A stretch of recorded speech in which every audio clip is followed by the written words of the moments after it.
Today on the Sane Estate, who is that unmasked humorist? Chicago to Ipswich via Arizona, and managing a charity 5,000 miles away. Welcome to the Sane Estate. Thanks for being with us. We're talking Ipswich, Mass., an historic town with cobblestone charm, salty traditions, and just enough civic dysfunction to keep things interesting. I'm John Woolforth, your curious Sherpa on this podcastic journey that may not go where you'd like, but I can assure you, many words will be said. All right. From clamming to spamming, aging to raging, politics that make you sick, and everything in between, the Sane Estate is all Ipswich, but I digress. Today, I'm joined by Doug Brendel, writer, humorist, humanitarian, and wannabe townie of Ipswich. Me too. You might know Doug from his Outsidah columns, which lovingly roast life in Ipswich with just enough satire to make you wonder if he sees a therapist. He's also written novels, stage plays, and, no joke, makes a living writing fundraising letters that actually work. Doug's also the co-founder of New Thing, a nonprofit supporting vulnerable people in Belarus. Let's dig into what makes Doug tick, the writing, the giving, the laughing, and what it really means to be an outsider in a town like Ipswich. Doug, thanks for being with us. Happy to be with you, John. Okay, so we know that you're not a native, nor am I. Let's be honest. We're both outcasts in some sense. But you're originally from Chicago, but then somehow you took a wrong turn at Albuquerque, literally ended up in Arizona. Yeah. Want to explain how you got here and what the heck's going on when you got here? Then you started this weird Outsidah column. How'd this all come to be? Well, I was in the stinking Sonoran Desert for 24 years in Scottsdale, Arizona, and I've always been involved in churches. That's how I grew up. And so for 15 years I was clergy, and I was called to pastor a little church in Andover, Massachusetts. Mm-hmm. That's how I originally came to this area. Fell in love with the area. That didn't work out. I ended up going back to the desert, but my wife and I were both like, we would rather be in New England. And really? So for 6 years, we kind of plotted to get back here, and we shopped real estate. We did, window shopping, New England real estate window shopping, and we narrowed our focus, narrowed it. Just finally settled on Ipswich, and put all our friends on notice that we'd be moving here on a certain date, and that's what we did. And we needed to wait for our big kids to get out of school, because I had already moved them back and forth across the country a couple of times. So that's how we wound up here. And then I wasn't clergy anymore, and I started working on a book called Why I Quit the Church. And when that book came out, Dan McAlpine, the editor of the Ipswich Chronicle, which was the local paper at the time, right, wanted to run a story on it, and he and I became acquainted, so that when later he lost reporters in a corporate budget cut, he needed content, I reached out to him and said, if there's any way I can help as a volunteer, I'll be happy to help. And he was like, immediately, give me 500 words a month on life in small town New England from the standpoint of a newcomer. And I was like, 500 words a month? Damn, it takes me 500 words to clear my throat. Yeah, dude, what's up with that? And a month, I can go daily, you know? Yeah. Because the town is so amusing to me. Growing up in Chicago, and then a quarter of a century in Phoenix, which is 2 million people. Right. And so it's this metro sprawl experience. And then you come to quaint, quiet, right, beautiful little Ipswich. And so I was in shock in kind of a fun way. And so I started writing about it, and it just came out funny. I didn't intend to be a humorist. You didn't know you were funny? Things amuse me here. What can I say? So you just became a comedian once you showed up in Ipswich? I've always been interested in comedy, but I didn't think Anyway, so the Outsidah became what it is, and that was 530 or 540 columns ago. I mean, it's 13 years or so now. That's a, yeah, wait a minute, I can do the math, 50, okay, whatever. I'll take your word for it. Yeah, it's So- almost weekly. I've had some periods where I lapsed, but it's pretty much once a week. Okay. That Well, was a obviously- long answer to a short question. Are we done yet? No, Is time up? you'll get your refreshments later. We have some lovely cookies as a parting gift. Well, actually, we don't. Well, okay, so you obviously write a lot of things about Ipswich, and how do you come up with these ideas? Like, what strikes you? What strikes your fancy at any given moment? And on the other side of it is, do you meet people who say, "Hey, Doug, by the way, I got a great story for you"? Yeah. People are very gracious and forthcoming in their suggestions for material. And, some of those... I got one about a podcast dude who meets, a humorist. Yeah, I could. Some glowing reference to the Sane Estate. I'll see if I can work it in. That would be fantastic.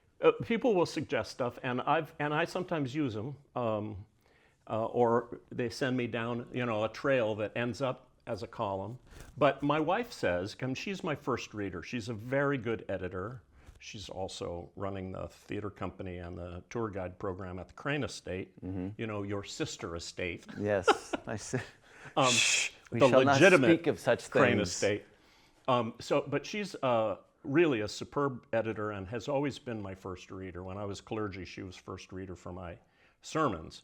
And she would typically go to page 5 and draw a line and say, "Start here," because it was just,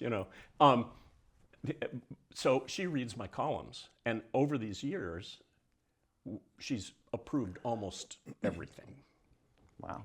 But she says that I really only have written 4 columns over and over in different forms, because they're all 4 topics. This is her theory of the Outsidah. Wildlife, Yeah. weather, traffic, and what former Ipswich town manager Robin Crosby used to say was my morbid fascination with town government.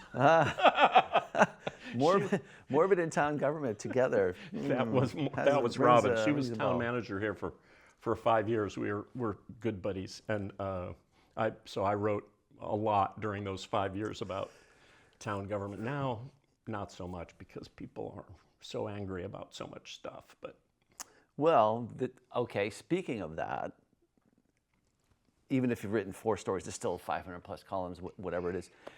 I'm sure not everyone finds you funny, and I'm sure you probably maybe PO'd some people. yeah, What do you think? once in a while I get hate mail. I think there are probably a lot more people who hate it than actually speak up about hating it. Really? But the ones who speak up, I'm always quick to thank them and invite them to lunch.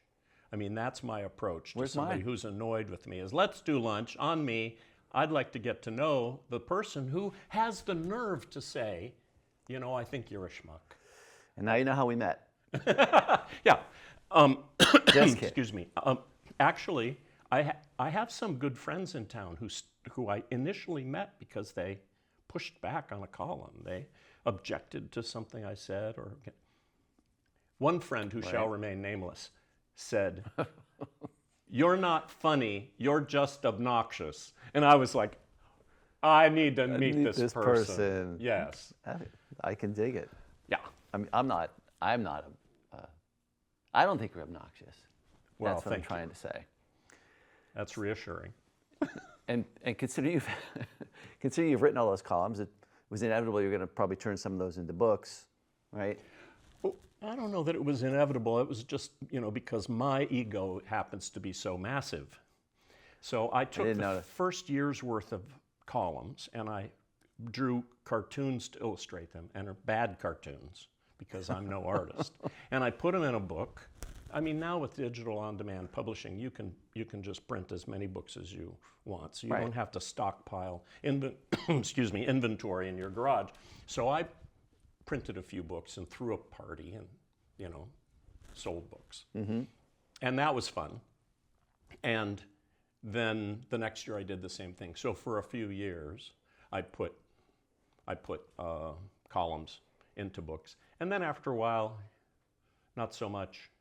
I don't know where that, I think it was because those parties got smaller and smaller. And I said, that's a clue. And the ratio of This is boring. expense versus, how many people are actually there, that's also a consideration, right? So, I mean, self-publishing isn't cheap, as we know. I mean, you have to pay to get the book printed, yeah. for example, right? Well, you've done novels, plays, fundraisers, totally different formats and all of these things. Yeah. What itch are you trying to scratch by doing all of these things? And notice I was scratching myself while I said that. Yeah. Well, I've always written fundraising appeals for nonprofits for a living. I've done that for now 52 years. So it's all I've ever done as my livelihood. Good causes. I was the fundraising writer for the BSO for 6 years, and 6 years, I think, and the MSPCA for a number of years, and food banks, children's hospitals, women's shelters, all kinds of different good causes all over the country, and in some cases overseas. So that's pretty natural for me, and it's a good rhythm for someone with a short attention span, because every 2 hours it's a new project. Right. And so that's what I do to put food on the table. And then the column I usually write on Friday afternoon. It's the most fun hour or two of my week, really. It's not even like writing, like when you write for a living, it's your job. But Sure. This feels this feels like fun, feels like a hobby. And then I've always been involved in theater since I was a kid in school, and so it was natural to write plays. So a couple of stage comedies came out. I have one in development right now in New Hampshire, and we will open May 13th, 2026 at the Firehouse in Newburyport. A comedy called Things Get Ugly. Ooh, sounds intriguing. Well, and the twist is it's a two-person play, but the actors swap roles with every performance. Fascinating. So, yeah. Well, it seems to be your penchant. I mean, I have been witness to your previous play, including 2 performers. Oh, that's right, yeah. Best If Used By. Yeah. And it was also at the Firehouse, I believe. It was. Thank you for mentioning that. Absolutely. It was a wonderful, me. Yeah. wonderful exercise in relationships. I mean, no, Oh, seriously. the play. I yes, thought maybe you were. Well, that's another thing altogether. But I mean, the dialogue was I found it intriguing, or like entertaining, interesting. Right, there was a dynamic that was established. I thought it was well done. Thank you. 2 80-year-old women alone together on stage, going at each other for 70 minutes. And to be able to do that, again, speaks, Yeah.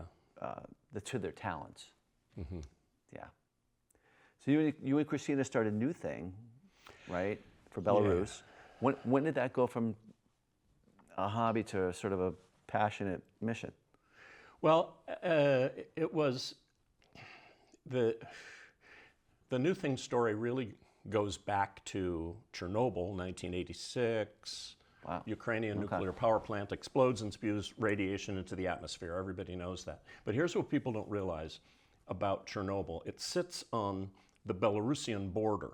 So it's in Ukraine, but the wind was blowing north that whole week. So Belarus got 80% of that radiation, which means 80% of the cancer kids, the leukemia kids, thyroid problem kids. It was a medical disaster of gargantuan proportions. And when the Soviet Union collapsed, the West, America, was finally free to bring in humanitarian aid, plane loads full of methotrexate and other cancer kid drugs and medical supplies and equipment and stuff.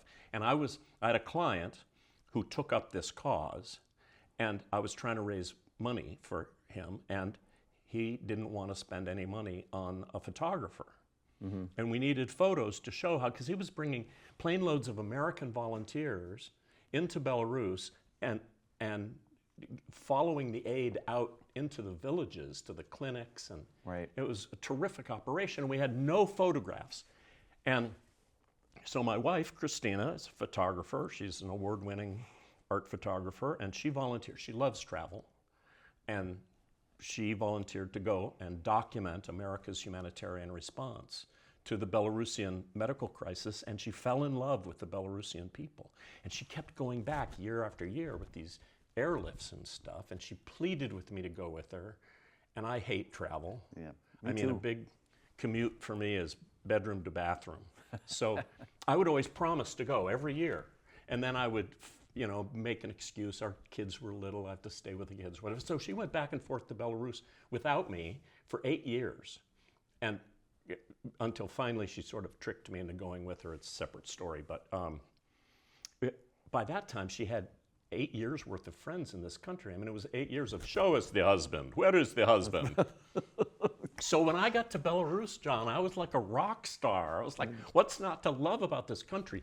But I confronted in person for the first time the need, the Right. terrible need there. And I was like, oh, we have to step up. We have to do more. But by this time, the new president of Belarus had come to power, Yeah. the man who's still in the office today.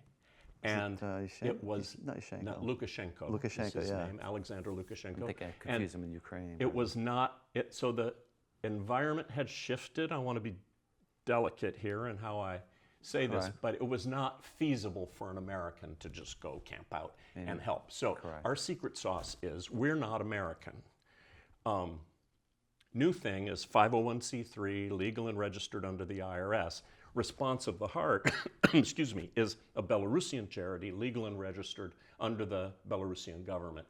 And New Thing is registered with them as a legal donor organization. So we provide 100% of their funding, salaries, benefits, office rent, office supplies, legal, transportation, warehouse, everything. On the US side, we're all volunteer, so 100% of what we raise actually goes into Belarus. That's fantastic. Which is very rewarding. And those 6 Belarusians spend their lives bringing tons of humanitarian aid into the country from other countries, legally accounting for it down to the last kopeck of value and following it out to the end user so that it's fully accounted for all the way to the villages and wherever it's used. So it's been, and so this was, we started this just like on a whim, on an emotional moment. And that was 22 years ago. That's a long time. 22 to be years committed. ago, New Thing was actually incorporated as a 501c3 here. And we've just kept, we never set out to be, but we are now, as I understand it, the only ongoing nationwide humanitarian aid distribution effort in the Republic of Belarus.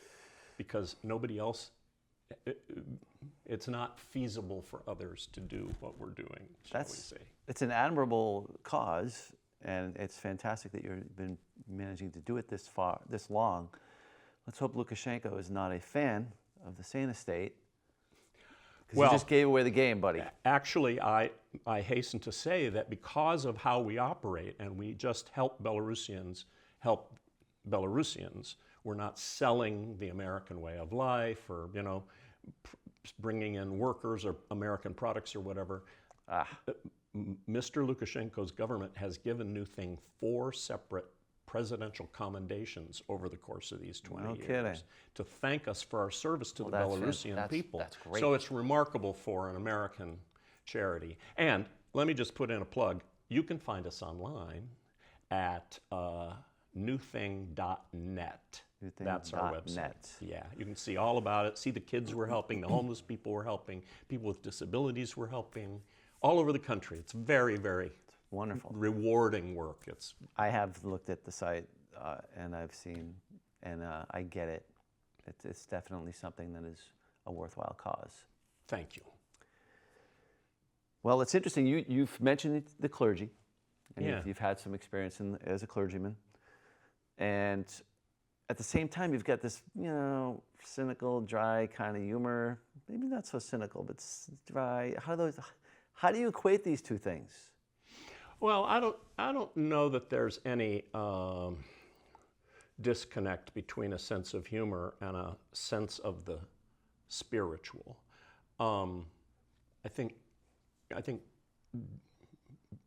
my emphasis when I was clergy, and from time to time I still do pulpit supply, which is what they call it when a minister has to be away, and they bring in a substitute person. And because I've worked in a bunch of different kinds of churches, I can, go most anywhere and do that. So from time to time I'm still preaching on a Sunday, and I still, even after all these years, try to dig into the aspect of Christ's teachings that help us get through the week.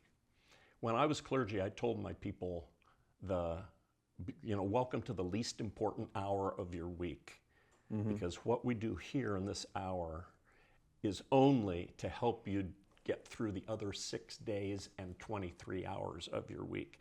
It's got to be practical or it's pointless. That was my thesis. Now, not everybody who's involved in the religion business agrees with that, but that was my view. So, human beings are complex individuals, and a faith that makes sense is a faith that's going to apply across the board. It's going to you don't have to be a certain serious type of person or whatever. And I have gotten more cynical over the years. Really? Come to think of it. Yeah. So I'm not the person I was when I started out, because I grew up in the evangelical church, and that's the fundamentalist evangelical world. The pastor is kind of like this hero figure, and I grew up as a little kid looking up to that. Was the highest status position in your world. So the idea of longing to become a clergyman was very natural for me. And what I found was running a church was not all it's cracked up to be. I don't want to overstate it, but I would put it this way: I was a disaster. It was horrible for me, and even worse for them. But you've survived. They survived. Yeah. So I'm sure it had merit, and it was a great experience for you, and I'm sure you learned a lot from it. Well, right? I did learn a lot, and a lot of what I learned was about what I was just referencing. This: what is the drive in me that makes me want to stand up and lead this church? And I realized there was too much of a status-seeking, kind of ego-driven thing in me that wasn't healthy. Right. It needed to be about loving people. And so I'll tell you what really turned the corner for me. I was teaching pastor in a little kind of a startup church in 07, 08. And there was a guy who was feeding homeless people in a park in North Phoenix. He would go out on a Sunday morning or Saturday morning with breakfast burritos he made on his own driveway in a big, and he would take them and just feed people. And this had gotten to be kind of his team of volunteers had grown as the number of homeless people coming to breakfast had grown. Right. And he and his team needed to mostly be away over Christmas. And he came to our little church and said, would you guys, because he knew some people in our church, would you guys just come and stand in for us for a couple of weeks and feed the homeless? And I was terrified. I thought homeless people were dangerous. This was but I was teaching pastor in this little church, and the senior pastor was like my boss. He said, yeah, let's do it. And I was like, what? And so we went, and that experience was transformative. I ended up spending 4 years on the street with that group, which spontaneously became a street church without a ministry strategy, without somebody mapping this out and saying, this is what we're going to do. It's like it just grew as you loved people and got involved in their lives and helped them and responded to their problems and stuff and developed relationships. This thing grew until finally there were 200 people gathering on a parking lot. That's phenomenal. On Sunday mornings, not just for breakfast, but by this time they had practical teaching from the Bible. That was my role. They had a music group, because some of these homeless people had come from church backgrounds where they wanted, to do singing and hear music, the music of their childhood when they were little. We did weddings, we did funerals, we did hospital visits. I mean, and I saw people's lives change through that work more than I had seen in my conventional churches, where I had pushed life change through this organized church system. And it didn't work as well as just loving people, who they were, where they were, how they were.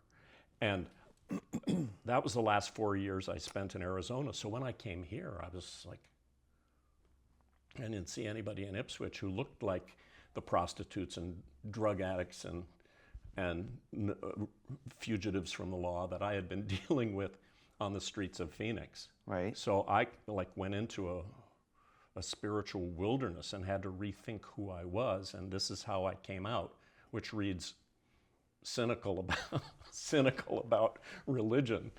Well, when you get this kind of experience, it dictates obviously a different mindset.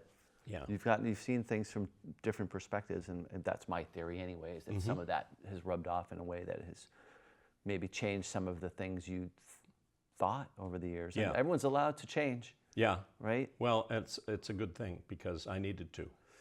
But I mean, that being said, you proved a point about homeless people being that they just need help. And somebody was willing to give them the help, and things got better. I wish other people would learn that lesson, don't you? Yeah, and it's not cookie cutter. You can't say, well, this is a homeless person, so here's what they need. But if you develop a caring relationship with them, you learn what they need.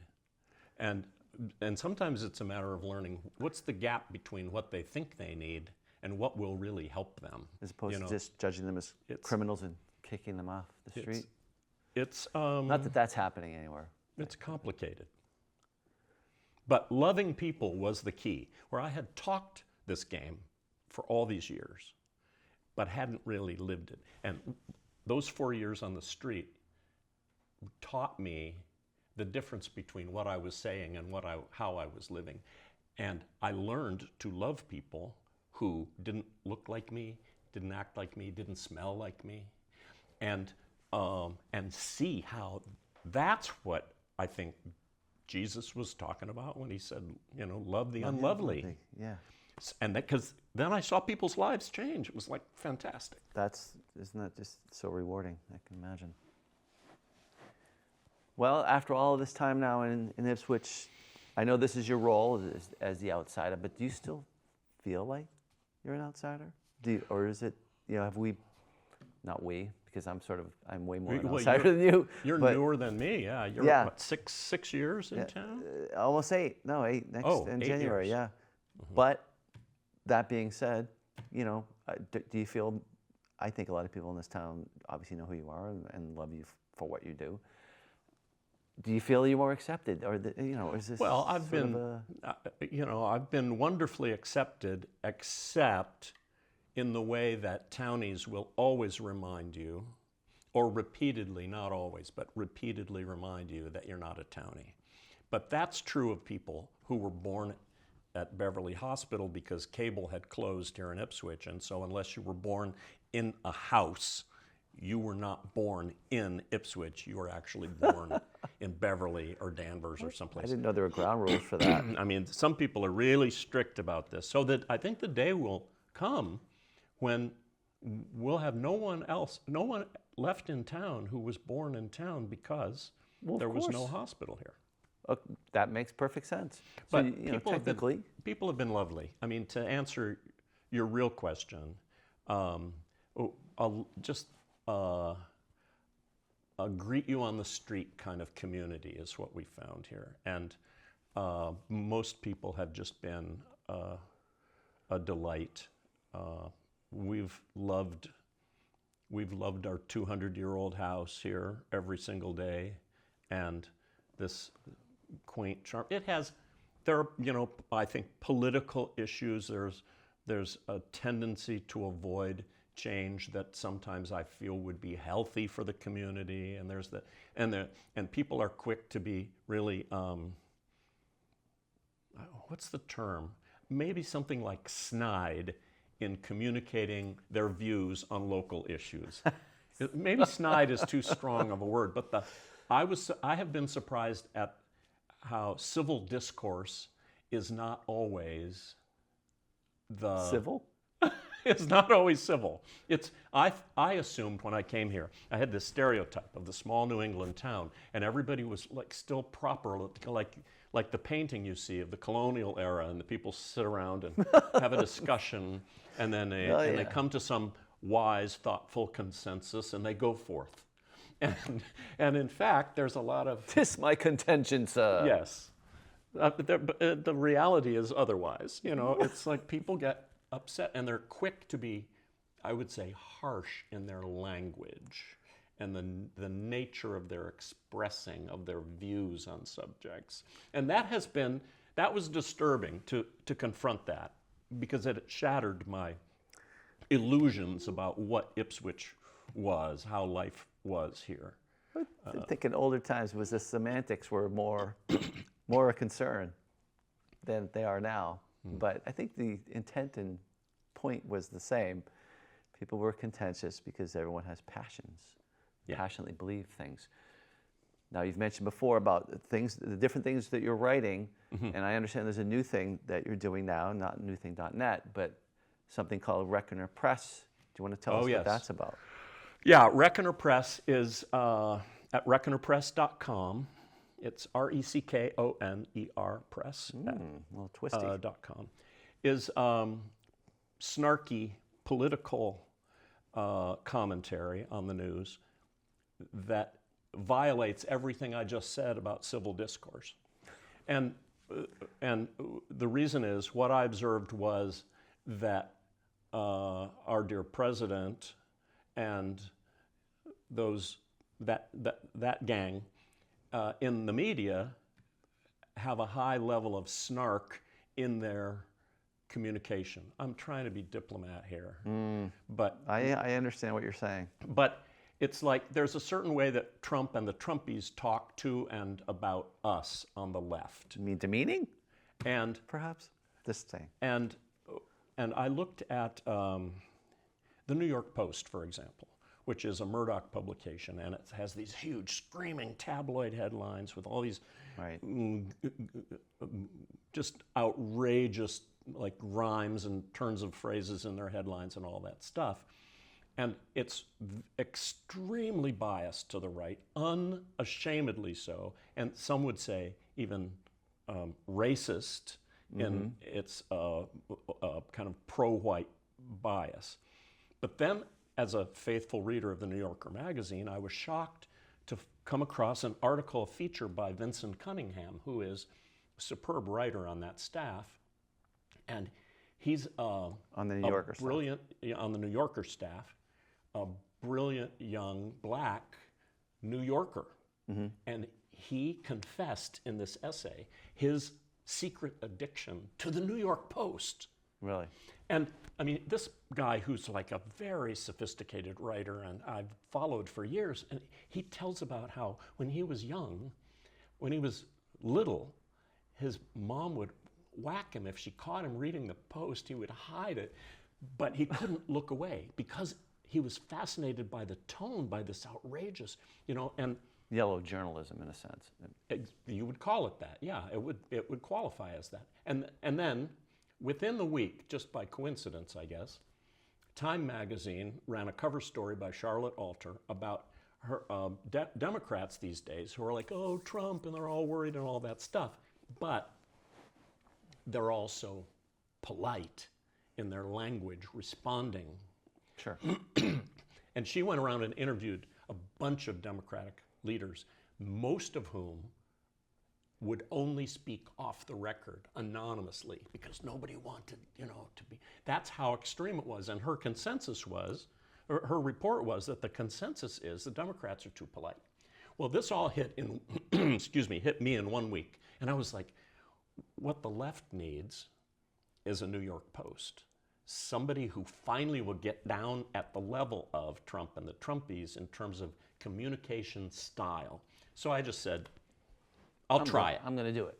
So it's a website. It's usually a post a day. It's some comment on the news, but it has outrageous New York Post style headlines and subheads and snark to beat the band. And the idea, and the one more thing before I shut up about it, is that I grew up, I was born under Eisenhower. I grew up as a Nixon, Reagan, Bush conservative. I mean, so recently that I voted for George W. Bush twice. And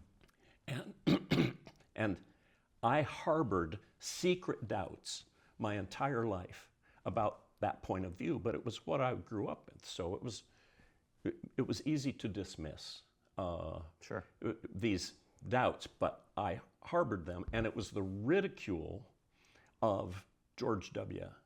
that pecked away at it pricked my secret doubts and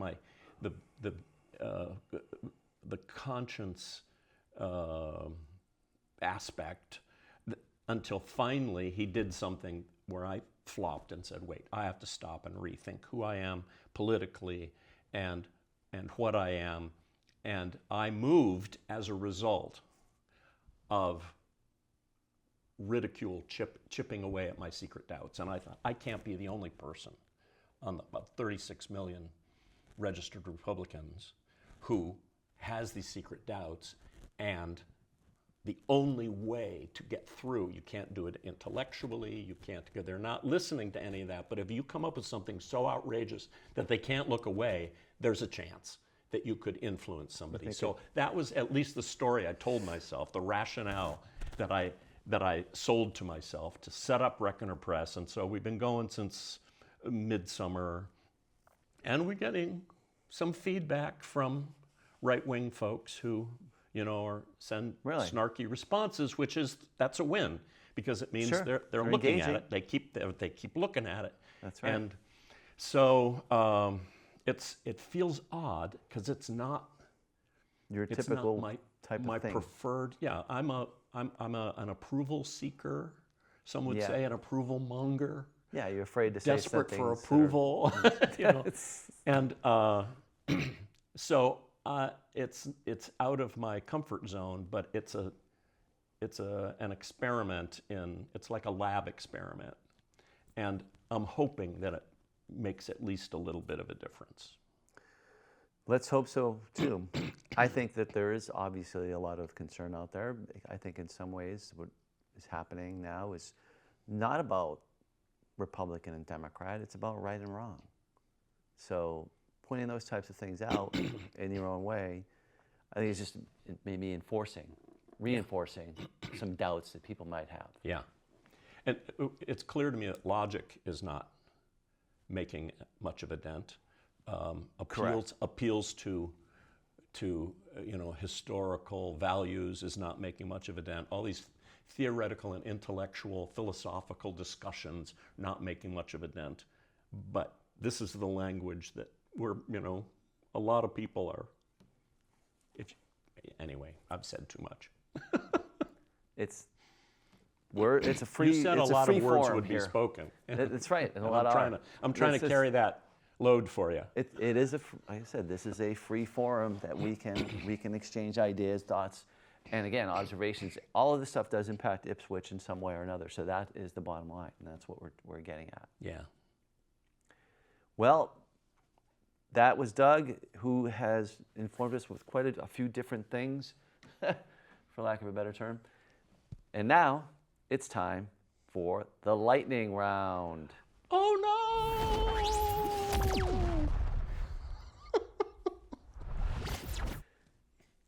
Okay, Doug. So I'm going to ask you some completely irrelevant, very serious, possibly stupid questions, and you are asked to answer them.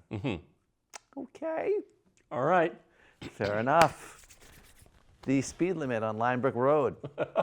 Law or suggestion? The speed limit on Linebrook Road is the law, and on the basis of the law, I feel I'm justified setting up a sniper on my roof to pick off the speeders as they go by my house. Honestly, It's drastic. the speed limit, this is not even a term you can use in the realm of reality on Outer Linebrook Road. Once you get past Route 1 on Linebrook, which a lot of townies don't even know it's still Ipswich that far west. I think after Route 1, it's like there be dragons.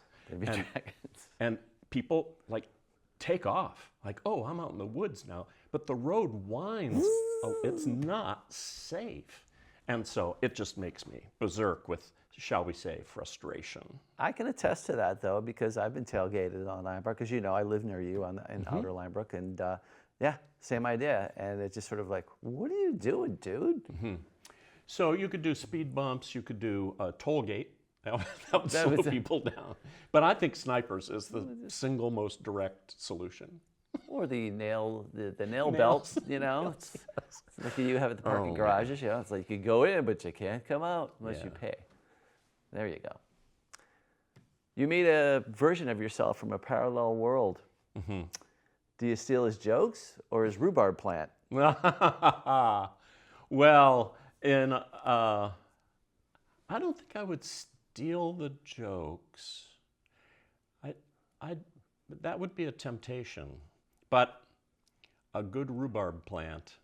That's something else. Is, my rhubarb plant, the rhubarb that we have is growing up behind our garage, which it was there when we got there, and it just keeps coming up every year. My wife makes a wonderful rhubarb pie every year from this little plot of rhubarb.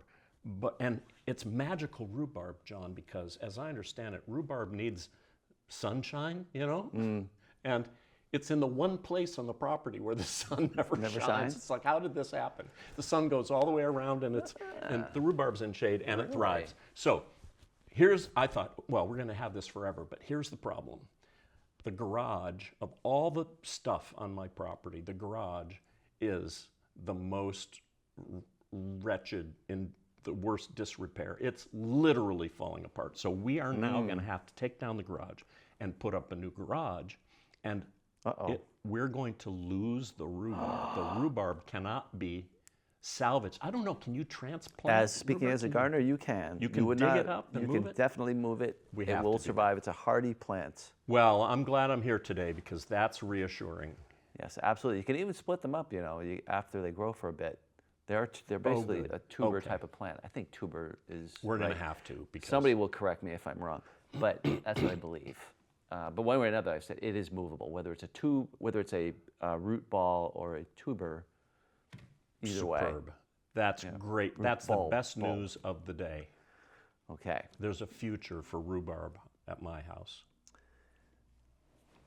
So you're given the key. Actually, I should say, yeah. So you're given the key to town government for one day, and you can make one thing change. What is that act of pettiness going to be? Pettiness. If pettiness is the category, then one act is not enough. Okay. But let's go there.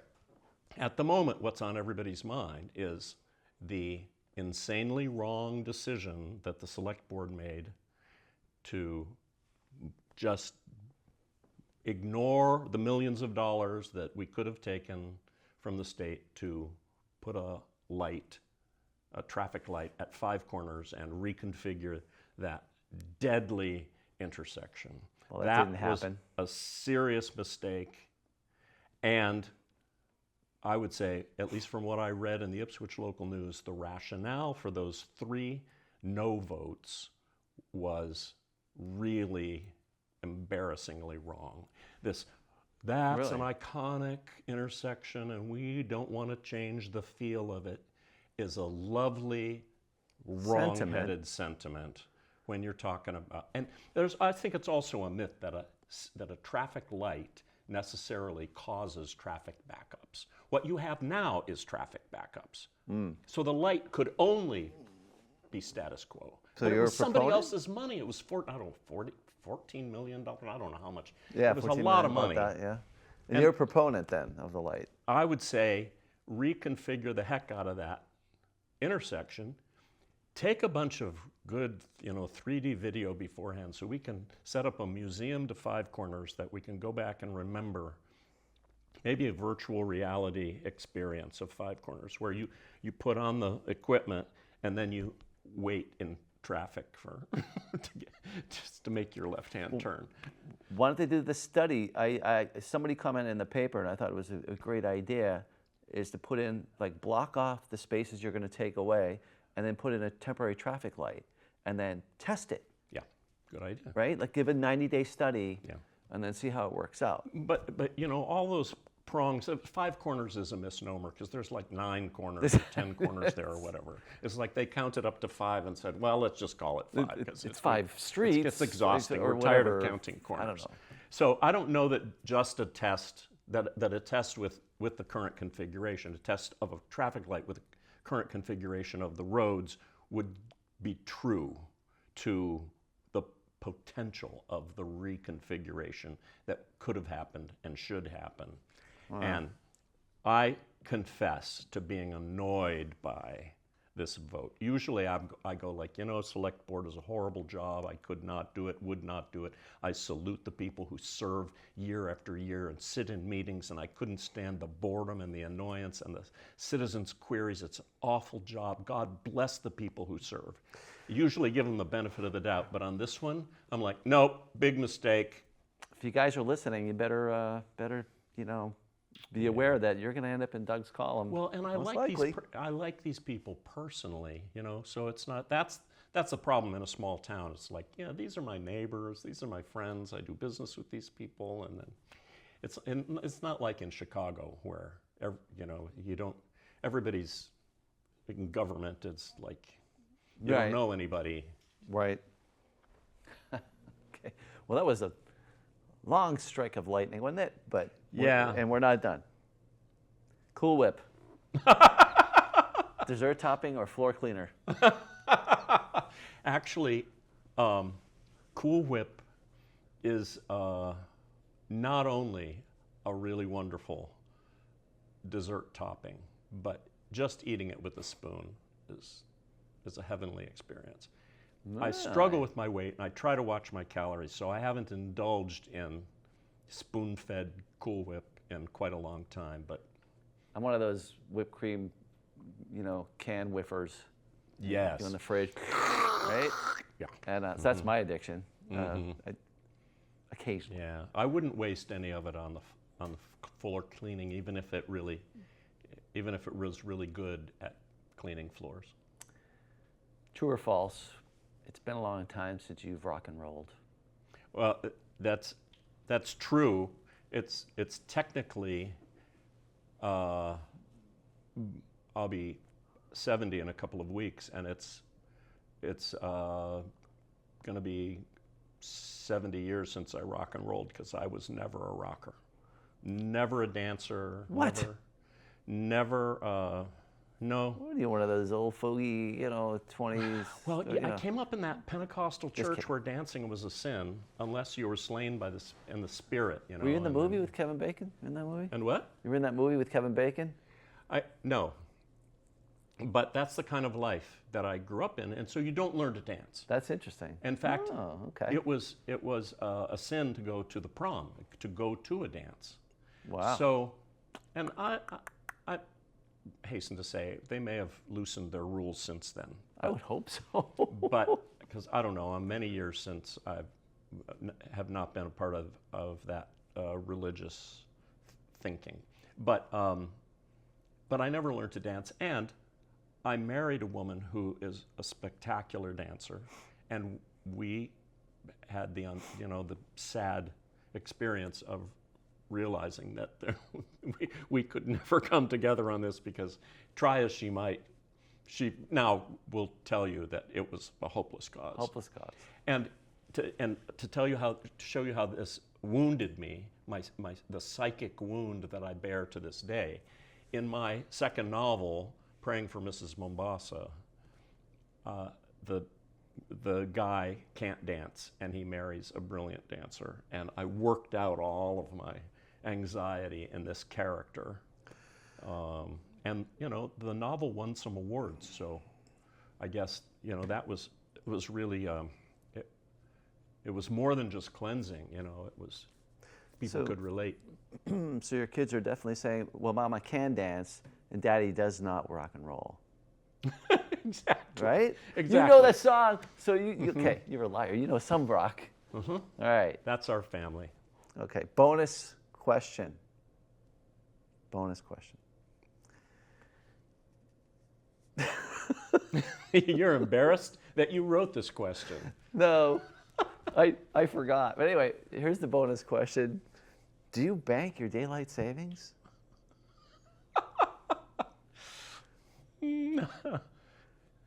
No. I'm trying to learn to be real chill. And so I don't, so I'm not storing anything up, not doing any of that Steely Dan. What is it? Storing up the tears and the years? Oh, saving up the years. Reeling in the years. Reeling in the years, stowing away the time. Yeah, no, I can't say that I'm oriented that way. I'm trying to be just a let it go every day, do what you can, move on kind of guy. But do you realize that song is 50 years old or more? Yeah. Oh, yeah. And we're sitting here, and that's the power of art in our culture. Sure. It can imprint you and bake into you and stick with you and influence you half a century later, guide a conversation.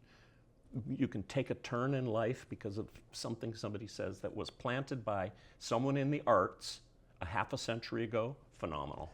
That is fantastic. Let alone, the Renaissance and paintings that we still are moved by from centuries ago. So I'm pro arts.